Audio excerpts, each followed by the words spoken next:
శ్రీమాత్రే నమః. సద్గురు జ్యోతిషాలయం వారి యొక్క అక్టోబర్ నెల పూర్తి రాశి ఫలితాలని ద్వాదశ రాశులకి మనం ఇప్పుడు తెలుసుకోబోతున్నాం. జ్యోతిశాస్త్రం అనేది పడుతున్న వర్షానికి ఒక గొడుగు మాత్రమే కానీ జ్యోతిష్యం జీవితం కాదు. బాగా గుర్తుపెట్టుకోండి. మీరు మిమ్మల్ని నమ్మండి, మీ కులదైవాన్ని నమ్మండి, మీ ఇష్టదైవాన్ని నమ్మండి.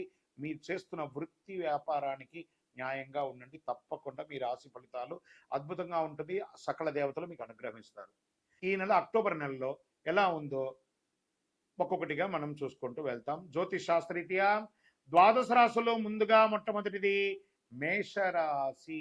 అశ్విని నక్షత్రం 1, 2, 3, 4 పాదాలు, భరణి నక్షత్రం 1, 2, 3, 4 పాదములు, కృతికా నక్షత్రం మొదటి పాదంలో జన్మించిన మేషరాశి మిత్రులారా, ఈ నెల మీకు శరన్నవరాత్రి, విజయదశమి శుభాకాంక్షలు మరియు దీపావళి శుభాకాంక్షలతో ఈ యొక్క కార్యక్రమంలో మనం ప్రియమైనటువంటి మేషరాశి మిత్రులారా, మీకు ఈ నెల మొత్తం కాస్త ఓపిక పట్టాలండి. మీరు కాస్త మిశ్రమంగా ఉందని చెప్పచ్చు. ఉద్యోగం, సహ ఉద్యోగులు మీ సలహా మేరకు నడుచుకుంటారు, కానీ మీరు ఇబ్బంది పడతారు.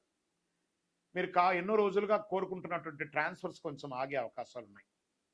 మాసు ద్వితీయంలో సహకరిస్తారు. ఆశించిన పదవి, మీరు కోరుకున్న ట్రాన్స్ఫర్స్ వస్తాయి. జీతాల పెరుగుదల కోసం మీరు పెట్టిన అర్జీ మొదటి అర్ధభాగంలో కాకపోవచ్చు, రెండో అర్ధభాగంలో అయ్యే అవకాశం ఉంది. ఉద్యోగం, కొంతమందికి విదేశాలకి వెళ్ళాలి అనుకున్న వారికి ఇది ఒక మంచి సమయం అనుకోవచ్చు. అక్టోబర్ 15 తర్వాత మీరు ప్రయత్నం చేస్తారు. ఆర్థికంగా ఈ నెల హెచ్చు తగ్గులు చాలా ఎక్కువ ఉంటాయి. అనుకోని ఆదాయం వచ్చి, వాస్తవానికి పండగలు వస్తున్నాయి కదా, ఖర్చే 100% ఒప్పుకుంటాను. కాస్త దాన్ని జాగ్రత్త పడండి. అనుకోని ఆదాయం వచ్చే అవకాశం కూడా ఉందండోయ్. మళ్ళీ అది కూడా ఉంది. వృత్తి వ్యాపారంలో స్థిరత్వం కలిగి వ్యాపారానికి సంబంధించి పెద్ద పెట్టుబడులకి దూరంగా ఉండండి. న్యూ ఇన్వెస్ట్మెంట్స్కి దూరంగా ఉండండి. దూర ప్రయాణాలు అవకాశం ఉంటే నివారించండి, ఆపుకోండి. భాగస్వామ్యం అంటే పార్ట్నర్షిప్ ఒప్పందాలు కొన్ని రోజులు దూరంగా ఉండండి. ఉద్యోగం చేసే మహిళలకి ఇది ఒక మంచి సమయం చెప్పచ్చు. నెలాఖరులో ఉత్సాహకరంగా ఉంటుంది. తల్లిదండ్రులతో విభేదాలన్నీ కూడా తొలగిపోతాయి. స్వదేశీ ఆస్తికి సంబంధించి ఎన్నో రోజులుగా ఇబ్బంది పడుతున్న ఎన్ఆర్ఐస్కి తొందరపాటు నిర్ణయాలు ఏది తీసుకోకండి. ఇది కొంచెం ఆలస్యమయ్యే అవకాశాలు ఉన్నాయి. భార్య భర్తల మధ్య మాస ద్వితీయంలో అన్యోన్యత పెరుగుతుంది. సోదరులతో కొన్ని విభేదాలు ఉంటే అవి కొన్ని తొలగిపోయే అవకాశాలు ఉన్నాయి. కుటుంబంలో శుభకార్యాలకి శ్రీకారం చుడతారు. బంధువులతో సమన్వయం అవుతారు. స్థిరాస్తి పంపకాలు, ధనలాభం ఎందు అనుకూలత ఉంటుంది. దూర ప్రయాణాల్లో వాహనాలు ఇబ్బంది వచ్చే అవకాశాలు ఉన్నాయి, జాగ్రత్త. చోరభయం, వాహనములు పోవట మొదలగు నష్టాలు వచ్చే అవకాశాలు ఉన్నాయి. అధిక శ్రమ ఉంటుంది, ఫలితం తక్కువ ఉంటుంది. ఆరోగ్యం గురించి చాలా జాగ్రత్తగా ఉండాలి. వైద్య చికిత్స చేసుకోవాల్సి వస్తుంది. ఒక శస్త్రచికిత్స కూడా అయ్యే అవకాశాలు ఉన్నాయి. రక్త సంబంధిత సమస్యలు, అసమానతలు, గుండెలో మంట, ఇలాంటివి కూడా ఉంటుంది. విద్యార్థులు చాలా కష్టపడి చదవాల్సినటువంటి ఒక నెల. విదేశాలకు వెళ్ళేటప్పుడు మీ వస్తువులు చాలా జాగ్రత్తగా చూసుకోండి విద్యార్థులు. షేర్ మార్కెట్లో ఈ నెల ముట్టుకోకుండా ఉండడమే మంచిది. వ్యవసాయదారులకి చాలా బాగుంటుంది. మీడియా రంగం వారికి మిశ్రమం.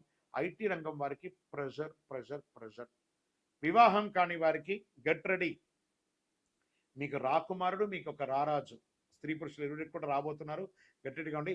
రాజకీయ నాయకులు గమ్ గణపతి నమః, సైలెంట్గా ఉండండి రాజకీయ నాయకులు. తస్మాత్ జాగ్రత్త అని కూడా చెప్పచ్చు. సరే, ఈ నెలంతా కూడాను అదృష్ట రోజులు ఏమైనా ఉన్నాయంటే 2, 4, 11, 14 ఈ నెలంతా కూడా అదృష్టంగా ఉంటుంది. మీ యొక్క లక్కీ నెంబర్ 5 అని చెప్పచ్చు. కలర్ వచ్చేసి ఊదా రంగు అని కూడా చెప్పచ్చు.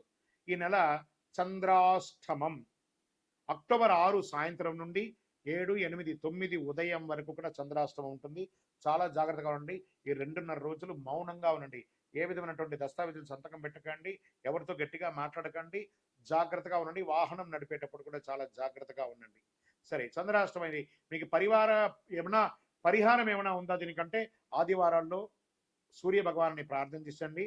గన్నేరు పూలతో పూజించండి. నెయ్యి దీపాన్ని వెలిగించండి. శుక్రవారాల్లో దుర్గాదేవిని పూజించడం చాలా మేలు జరుగుతుంది. మేషరాశి మిత్రులారా, అతి శక్తివంతమైనటువంటి ఈ కరుంగాలి మాలను ధరించండి. సకల అనుగ్రహాలను పొందండి. మీ వయస్సు ఎంత ఉందో అన్ని దీపాలను మీ ఇష్టదైవం, కులదైవం, పరిసర ప్రాంతాల్లో ఉన్న దేవాలయంలో పోయి దీపం వెలిగించండి. ఆయురారోగ్య ఐశ్వర్యాలతో ఉండాలని మనస్ఫూర్తిగా ప్రార్థన చేసుకుంటున్నాను. విజయోస్తు. మీ యొక్క పర్సనల్ జాతకం తెలుసుకోవాలనుకుంటే ఈ కింద కనబడుతున్నటువంటి నంబర్కి వాట్సాప్ ద్వారా మీ పేరు, date of birth, time of birth, place of birth పెట్టండి. ఇంకా కొంతమంది లేదండి కొంచెం మానసికంగా మేము ఒత్తిడిగా ఉన్నాము అనుకున్న వాళ్ళు మీ పరిసర ప్రాంతాల్లో ఉన్నటువంటి సద్గురువులను సంప్రదించి మీ యొక్క జ్యోతిష్యాన్ని తెలుసుకోండి. లేదా మా ద్వారా తెలుసుకోవాలనుకుంటున్నారా? దయచేసి చెప్తున్నాను, అర్ధరాత్రి కాల్ చేయడం మానేయండి. 21 వయసు లోపు ఉన్న వాళ్ళు అడగకండి. 60 వయసు ఉన్న పెద్దవాళ్ళు దయచేసి, మీరు అందరూ 60 సంవత్సరాలు పొందినవారు కాబట్టి అసలు అడగకండి. ఇల్లీగల్ అఫైర్స్ వద్దు, ఆర్థికమైనటువంటి సమస్యలు వద్దు, విద్యార్థులు అసలు చేయకండి. ఎవరు తెలుసుకోవాలి? నాకు వివాహం కావాలి, నాకు వ్యాపారం బాగుందా, ఉద్యోగం బాగుందా, నా కుటుంబం బాగుందా, ఇలాంటి ప్రశ్నలు అడగండి.